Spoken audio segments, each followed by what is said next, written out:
Good morning, everybody. Had some technical difficulties this morning. Morning. Sorry about that. How we all doing?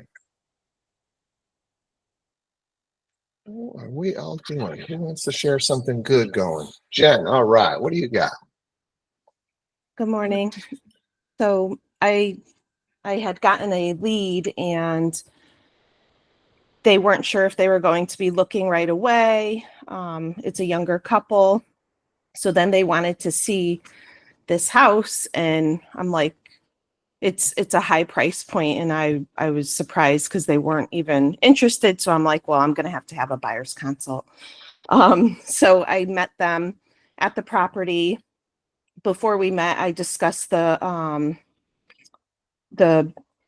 contract to work with an agent over the phone, so that wouldn't be a shock. I had them sign that before we got there. And the parents were there too. So I had the whole family now. So we go through the house. I try to get a little information from them. I couldn't get too much because there were cameras everywhere. So I said we would get on a call when we got into our cars and we all talked. And then the parents were leaving for Florida. So long story short, I said, if you're very interested in this property, because they were, you need to speak with a lender. We went over all that. I said, let's get on a call. And I did a buyer's consult over the phone.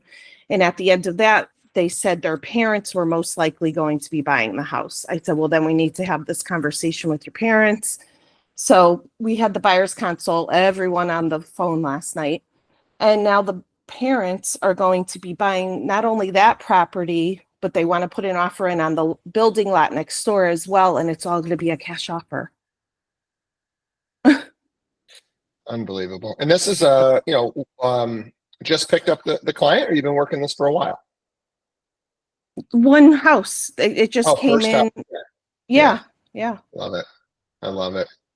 And they're You just never know. They're a nice family, and they appreciate all the information. So, not only that, they want me to sell another house for them too.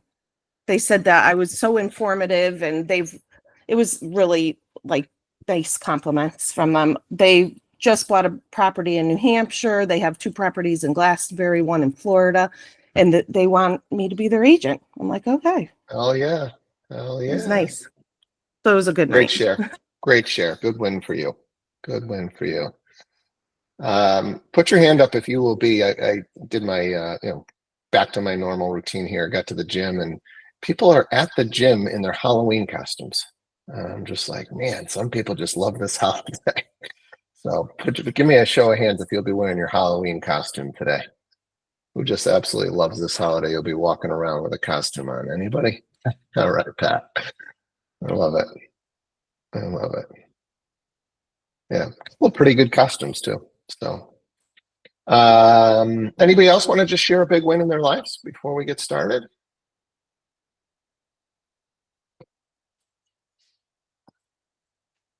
All right. Well, I am just grateful to be sleeping back in my own bed on my normal morning routine. Ain't no thing like your own bed.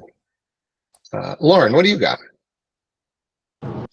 So, funny story. My daughter tells me a couple days ago she wants to be a deer for Halloween.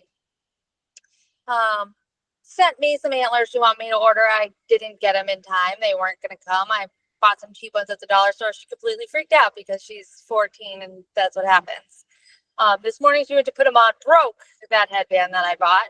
So at 6:30 this morning, I went into all of my craft supplies and made her some brand new antlers, and they actually came out way better. And she was really excited, and I guess just grateful for the craftiness within me to be able to do so this morning. Do you have a picture? I do. I wonder if I share it in the chat. If you can share it, I want to see how crafty you got this morning at 6:30.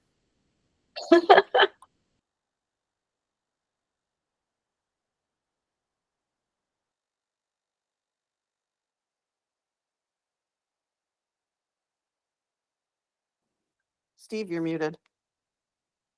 Sorry about that. While Lauren's looking for that photo, who's got something real estate related? What do you guys have going on? What'd you learn yesterday in the world? Pat, I don't know if you're in a position to talk. You had a question yesterday that maybe we could get kind of addressed today.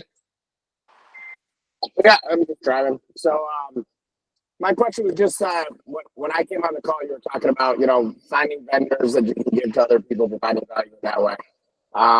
My question was, how do you vet those people, and are you basically going after asking for your clients like after the fact, like how did it go, how did it work out, did they exceed expectations, and then when do you have like how do you know when it's time to have that tough conversation? Like, I guess this isn't my plumber anymore. I gotta find a new one. So because it's our reputation's on the line, just like the plumber's is. If we're gonna make a recommendation and somebody messes something up, is it like quarterly, like every couple months, you kind of have a conversation with the plumber. How's it going? How's you doing? Kind of feeling them out. Like, just wondering how you vet that. So this has always been difficult. This is not easy. My list is consistently evolving, and for some of the trades, it's a revolving door. And for some, I've had the same people that I've been referring for 2 decades now. It really hasn't been much about the conversations to me with the actual service provider. Right. So typically what I'm trying to do is I'm trying to do a warm introduction. So if I can't even get that individual on the phone, then we've got a problem. Right. If I can't get a hold of them, how the heck is my client going to get a hold of them? So I'm usually trying to do a warm introduction. Hey, Pat, I picked up a new client. They just bought this house over in West Springfield. This is what they're looking to do. Can you get them in? As long as the service provider is telling me, oh yeah, because sometimes they might just say, and this is why I think sometimes we need to have 2 or 3. Hey, dude, I'm swamped right now, right? I got a new build I'm working on. I'm framing the thing out. I'm doing all the electrical, whatever the case might be. Like, there's no way I'm getting to your client. Like, appreciate you thinking about me, right? And so I'm always checking with that service provider first. Then I'm going back to my client, and then it's post the work, just like you said, just following up with the client. How was the service? It would mean a lot to me if you could just give me your honest feedback on how it went. And sometimes it's things that the service provider could actually fix about the business, right? Are they all going to run a professional business and take your advice? No, but some of them will. Hey, you know what? They absolutely love the work that you did, but man, like, you left the place a disaster. Like, I think you guys might need to just spend a little bit more time on your cleanup. So you might be able to get some good feedback like that. Have never referred anybody without getting at least one testimonial recommendation about that person. So like, we used to keep an internal list, and I would always say one of our agents or would have had to have used that service provider, or one of our agents' clients would have had to use them and give them a good review. So those are just some initial thoughts from me. I don't know if anybody wants to add anything to that. But it's really important, and it's going to be very difficult for you guys to have just one provider, because they're not always going to be available. And sometimes they're not always even going to be wanting to do that type of work. I've noticed that certain electricians they're not going to do the onesie, twosie, fix a couple of things for $300. Hey, at this point in my career, I'm really looking for the larger jobs. I'd be happy to help if you get something a little larger. And no different than an agent who says, hey, I'm going to stop working on the lower end stuff. I'm not going to chase every single lead. My time is valuable. This is how I'm going to make my money. Pat. Yeah. So my personal plumber, he tells me every time I use him, he's like, don't get my card out. I don't need the work. I'm too busy. Like, and he's such a good plumber. I want to recommend him, but it's like, he doesn't need the work. He's got enough work. Like, and that's what makes it a little difficult. I guess, that's part of it too, not just vetting to make sure you're doing a good job, bad job, but vetting to make sure, like, maybe checking in with them in the sense that it's like, hey man, how busy are you right now? Like, I don't want to start recommending you if you're getting crushed right now on work. And, if it's an HVAC guy and it's fall, they're probably not going to be able to do any work for you right now. You know what I mean? Everybody's calling to get their furnace work done right now to make sure it's good to go for the winter. So I guess that's part of it too, is just knowing hey, listen, you just bought a house in July. I would call an HVAC guy, have him come out now and take a look at it. Because if you wait until October before you turn the heat on, you might not be able to get somebody out here. Or, hey, maybe you should get on a service plan with somebody to put you in a position where they'll come out and you don't have to get hit with an emergency, paying $900 to get them out there to look at your heating system because it's right before winter. Just a couple things that ran through my head. Yeah, absolutely. Trying to get these guys out of season is the way to go. And look, I had a couple of guys that would tell me that same thing, Pat. But when push came to shove, I had sent them enough business over the years. Like if I've got a really good client and they're really in a pickle, those guys will go out and do that job, right? But you can't reach for that card that often. If you're going to reach for that, like you might be able to do that with that particular service provider once a year. Hey man, I know you told me don't send me anything, but these guys are in a real pickle. You think there's any way you can get over there and take a look at it? Who else wants to just add just some experience shares around service providers? What's worked for you? What hasn't? I know I think Lauren put the template into chat yesterday, kind of shared it out there. Is that, or did you not share that, Lauren? Whatever. Yeah, it's in Yeah. to Zendesk now. If you just search for agent preferred vendor list, there's an article with an outline there that you guys can utilize. My thought process with that, just print it out and see how many of those vendors you have and know where your holes are. And, maybe 2025, one of the things that you're focused on is trying to fill out that vendor list and be a resource for your clients. The other thing that you're going to run into is territory. Some of these contractors, they don't want to, drive extremely far to do the work, or some of these service providers, if you're talking about a salon, somebody's moving into town and looking for a place to get their hair done. I know how particular women are. Well, I think it's just a women thing. I don't know how many men are really particular about their hair. Some are, but they might be willing to drive a little bit farther, but have the recommendations. Whether they use them or not, it just makes you look professional. When they say, oh, I'm stressed about this, or I can't find this, or I need help with that, and then boom, you've got the solution. Any other thoughts around this topic?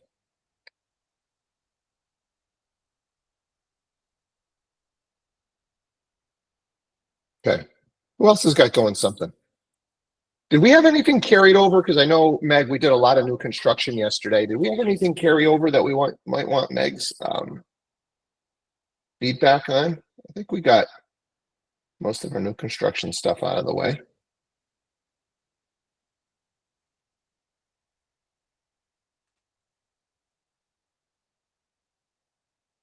All right. Had somebody post something regarding contracts, have a contract with a buyer. They've stated they will just wait until it expires, and then they're going to work with their brother, or whatever. In this case, it's a brother, but it could be cousin, aunt, uncle, friend, etc. And so a couple of ways to handle when this situation comes up. Number one, you got to remind them that, hey, yes, our contract ends on this date, but we do have that grace period after. I think it's typically going to be 180 days. So if you were working with them on a property, and then it falls apart or something, and then they are like, hey, you know what, I'm just going to wait until our contract ends, and then I'm going to use this person to try and get it under agreement. If you had worked with them on that property during your exclusive period, then you have protection for that 180 days after. The other thing I just want to put in the back of your head, when somebody's not happy with your services and they want to move on, and there's a contract in place, I always think it's a good idea to just let them move on, but ask for a referral fee. Hey, I get that you want to use your friend, but I've got a lot of time and energy into this relationship. Why don't we do this? I'll let you work with your friend. I'll let you out of the contract. I just would like a 25% referral fee from the friend, aunt, uncle, sister, etc. So does anybody else have some thoughts around this, or have any questions on when you've got somebody under contract, but they're thinking they're just going to wait until it expires?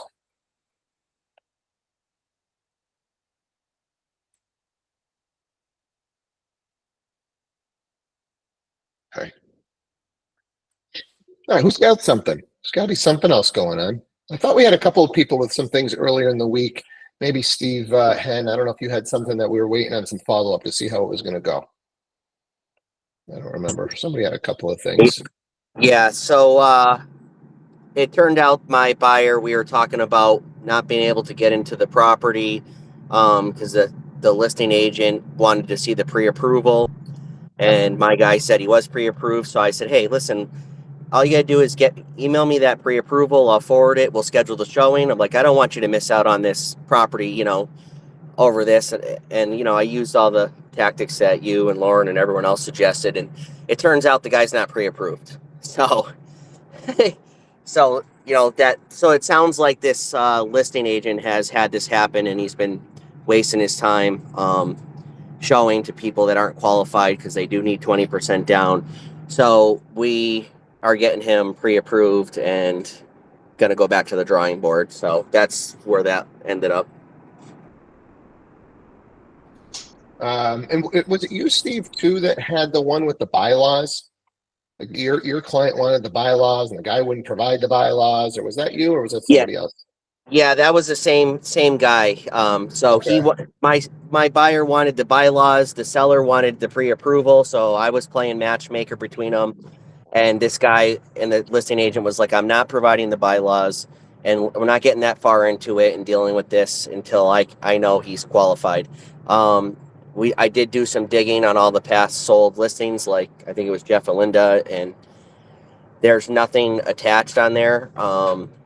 But once I had the conversation about the pre-approval and he was like, yeah, I'm not pre-approved, then I was like, all right, so we are wasting this guy's time. So let's, there's no sense of digging into this bylaws if by the time, you get your ducks in a row, the thing might be gone. So let's get you pre-approved because this is what we need in order to get into that property. This listing agent wants to know you're qualified before we do a showing.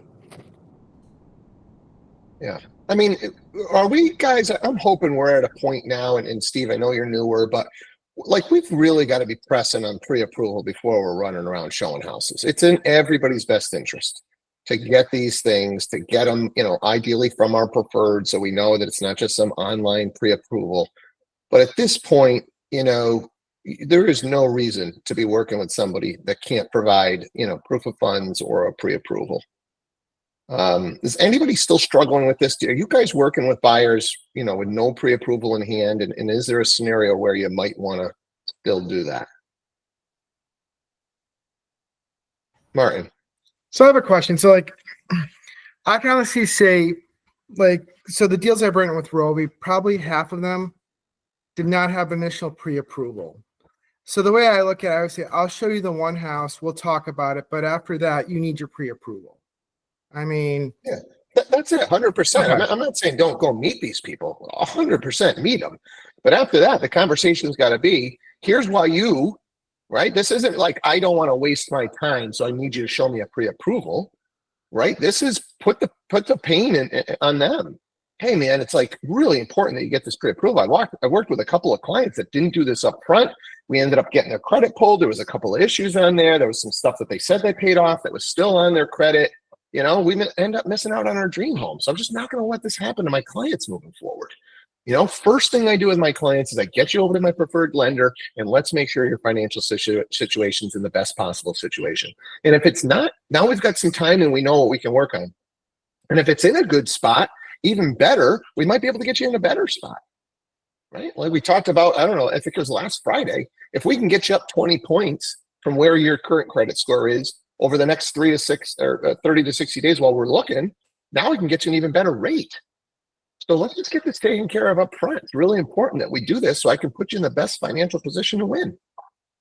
I mean, that should be the conversation every first meeting. And regardless if they have one. Hey, that's great that you already have a pre-approval. You're one step ahead of most of my buyers. But I just want to make sure you have the absolute best loan product and that you know all the tips and tricks that are available to get you into a potentially better product. So I'm going to connect you with my preferred lender. I just want you to reach out, talk to them, tell them you're already pre-approved, tell them what your current deal is, see if they can beat it, see if there's anything that you can do better with your credit score. I've seen these guys save hundreds of dollars a month in somebody's mortgage payment. So let's just have you talk to them. That way, we've had two people take a look at it, and I'll feel confident that you're in the best financial position to win. That's it. Oh, anybody have any feedback on this, or are we still struggling with this, or what's happening in the field? Like, what's the objection? But Steve, you can't do that because of this.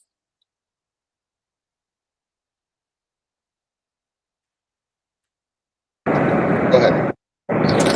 Yeah, so I mean, that's kind of how I'm been approaching it. Obviously, I'm just got my leads turned on not even 2 weeks ago, and when I have somebody who's not pre-approved, that I use that like, hey, listen, if we find your dream home, you're gonna watch it go, to the wayside because you're not prepared. Um, so that's like the first step is, we want to go in there being able to make an offer, and they're really that kind of gives us the insight of, are they serious? Are they really wanting to move forward and buy a home like ASAP, or are they just, window shopping? So it gives you a lot of insight on when you have that pre-approval conversation. Because I had one guy, I got the Zillow lead at 8 or like 6:30 p.m. and I did the introduction with Eric, and the next morning he was already pre-approved. So it was awesome. So I've been So using that. I'm like, yeah. I want to stress too, Steve, even if they're just window shopping right now, let's get this done now. Great. You guys are 6 months out. Awesome. That gives us all this time to get, a lot of my buyers come to me and they're looking to buy a house in the next 30 to 60 days. And now we're scrambling to make sure their financial position's in the best possible spot. So this is awesome. You guys are 6 to 12 months out. Let's work on this now. Right. So either way, we want to press now is time to get pre-approval. Yeah, that was the other thing I was just about to say is I have a relative who she's talking spring summer next year, and I said, great, let's not wait till then to find out what your situation is, because if there is something on there, like you said, on your credit that can be repaired, I said, let's do it now, find out where you stand, and then make sure you continue to stand there and increase your situation between now and then, because you don't want to find out when you are ready to buy that you're not qualified at that point, and then you have to do all the repair and do all these things. So, whatever the situation is, I'm trying to get them in touch with Eric to get that consult to see where they actually stand. And like you said, I always tell them, like, at the end of the day, we want more money in your pocket at the end of the deal, and you have more buying power. Yeah, let's transition over to buyer's agreements. When did we switch over? Was it August? That it went into effect. So here we are, September, October, coming in up on 3 months. Are we struggling with this? Is anybody getting any kind of a pushback? Are buyer's agreements just easy peasy now? I'd like to hear from you guys. What's going on in the field? Jen. So for this one offer that I'm putting in, they're not offering compensation. Well, no, I shouldn't say that. They're saying put it into the offer and the seller will consider it. So I don't know why, but a little bit I'm struggling to figure out how I'm going to explain it. Sorry, my dog. To the buyer. I mean, I have an idea of what I'm going to say, but has anyone had that conversation? Because we discussed with them that this will come up and we'll come to negotiating and all that when we present the contract. But then when it actually comes up, has anyone had to do that yet? I personally haven't. Or no, actually I had to. My buyer did have to pay though. We didn't put X amount into an offer. They told us, oh, it's going to be, 1.5%. Your buyer will have to do whatever you agree upon. So you're just saying, Jen, you haven't done a deal yet where the listing agent didn't give you a number. Hey, we're willing to pay 2%. Hey, we're willing to pay 3%. Hey, right? Correct. This is the first time you've had, hey, just pick a number and put it in the offer and it'll be up for negotiation. Correct. Yeah. So who's dealt with this and what are you saying?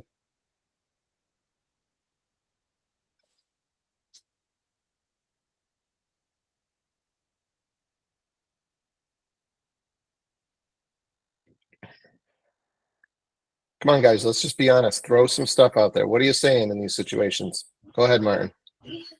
So the one I had, they're paying one, but the conversation I had with the listing agent was they're aware that people are going to want more. So put it in the offer, and we put it in and it was accepted, but it was just, I guess I didn't have to have that real hard conversation that you may be having to pay, that the buyer will have to pay.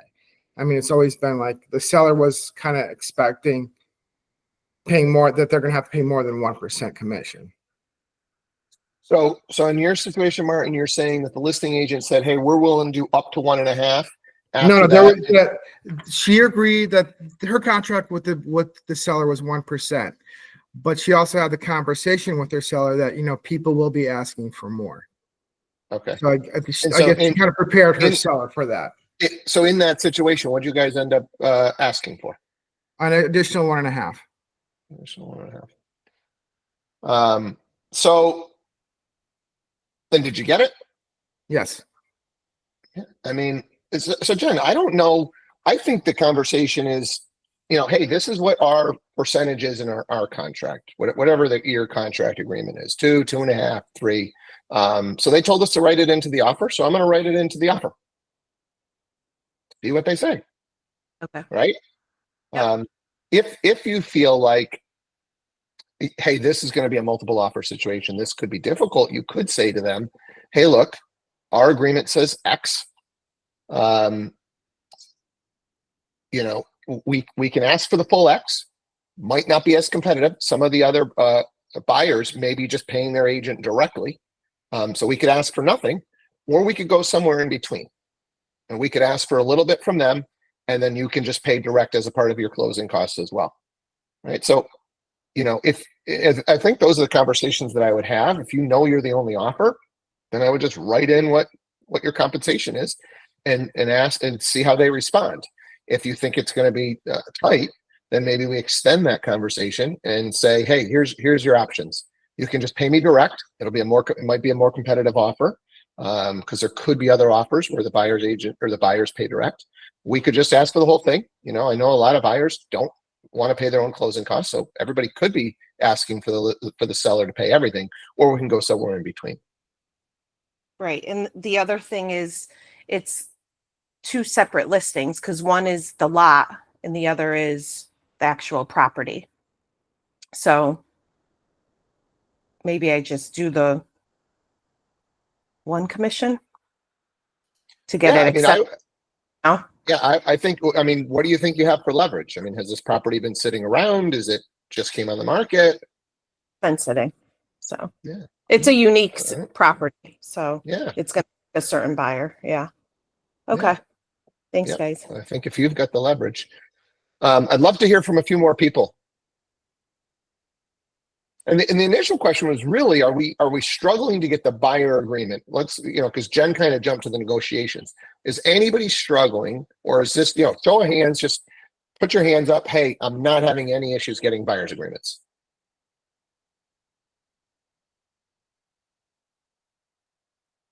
Just no problem. I do my buyer presentation. The buyers get it. Okay. So let's drop those down. So is there somebody on that is struggling to get it? And what are the objections that you're having to face? Anybody that's just struggling to even get it signed? And are we finding that, like, the people that won't sign, they probably would have been a waste of your time anyway? Is it kind of vetting out the non-serious buyers? Are we in agreement with that? Definitely. Yes. Yeah. So I think this is just, that was kind of the talk at the Tom Ferry conference I was just at. It's like everybody's like, man, this has just been the greatest thing. We're no longer running around buyers that aren't ready to buy or aren't committed to us. We're not struggling to get our commissions. Average commissions are up, I think, like 15%, something like that. So that's like if you were average getting 2.5, I don't know what that is, 2.7 or something like that is average. So interesting. Jeff and Linda, did you guys have something? You're muted if you did. All right, so we're not having a problem getting the buyer's agreements. We're not having a problem, I'm assuming, getting a number that we're confident and comfortable working for. So now let's go back to Jen's situation. How many times, are you guys having to do some negotiations, or has anybody done a deal where the buyer had to pay direct a part of the commission? Let's go there. How about raise your hand if the buyer ended up paying you direct as part of their closing costs? Molly, can you just talk us through it? Why did they end up paying direct? Was it their choice? Did the listing agent just say, we're not paying anything, your buyer's got to pay everything? How did it happen? Yeah, so it was a off-market property that the buyers just do the seller directly. So like before we were putting the offer, I was just upfront with them.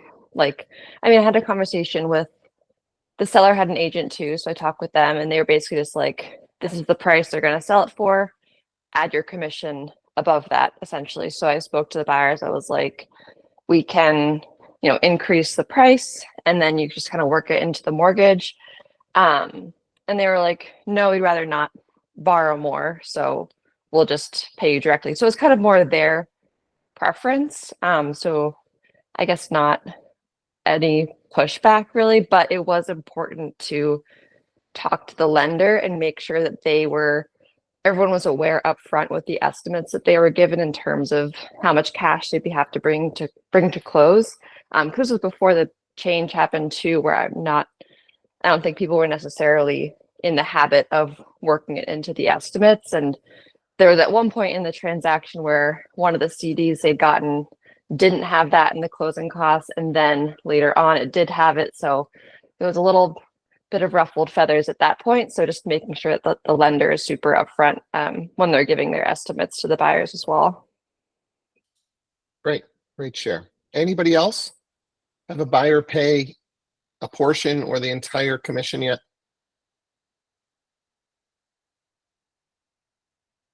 Jen? Yes, I had where my buyer did have to pay 1%. And I had the conversation with him, explaining what we had discussed in the beginning, and he was fine with it. He said, I understand. So you got a little bit from the seller? I did. So they Okay. up front, they were paying 1.5. So my buyer did end up paying an additional one. First. Yeah. I just don't have to offer with these people. That's all. Yeah. Jeff and Linda.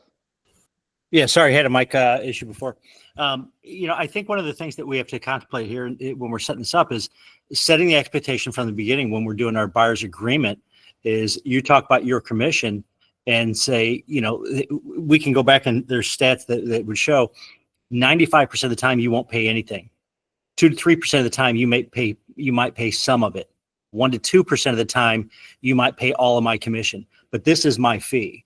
And if it comes down to the end where you're actually in negotiation with the seller and they're not going to pay the full amount of your fee, you can have the option to say, hey, I'll knock off half a point to help you out.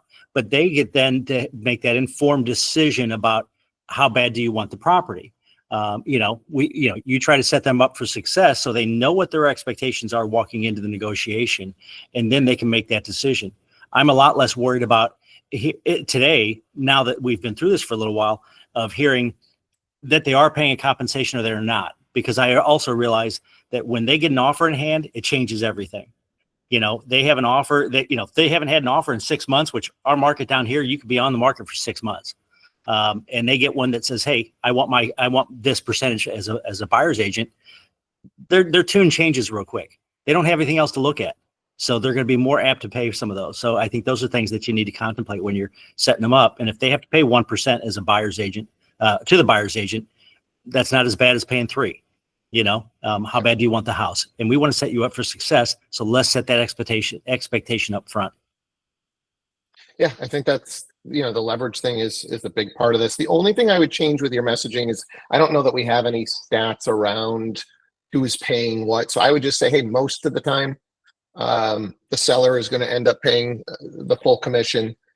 Some of the time, you know, it may be that you have to come up with a little bit, and very rarely would you have to come up with the whole thing. I would maybe just use some more general terms versus throwing out some actual statistics until maybe we get some statistics, but I haven't seen any yet. Yeah, that I actually did. I did have that. I got to go back and see if I can find that, but that was something that we had taken a look at, and you could see that on average there was 2.5% to 4% was paid out in some. And this was, I think, this was in stats before they pulled it off the MLS in certain areas that you could see this. But if I can find that, I'll send that over to you.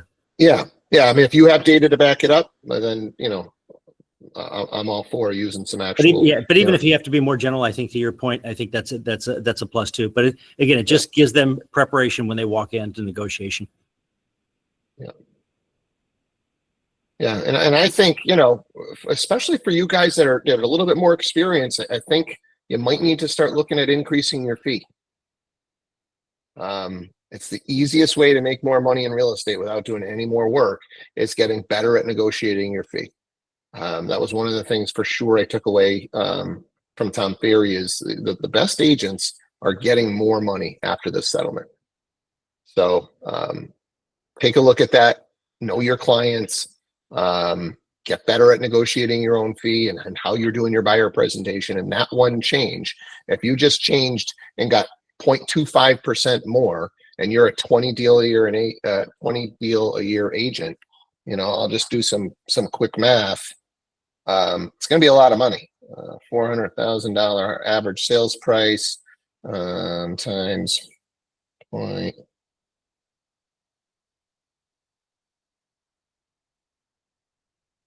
Yeah, it's an extra $10,000. So it's a good amount of change. You know, actually, did I do that math right?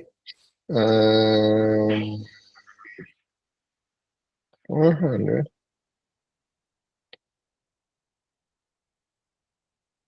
No, it'd be an extra 20,000. An extra $1,000 a deal. Extra $1,000 deal. You do 20 deals, and you pick up an extra 0.25%. It's an extra $20,000. That's almost $2,000 a month because you got better at negotiating your buyer presentation.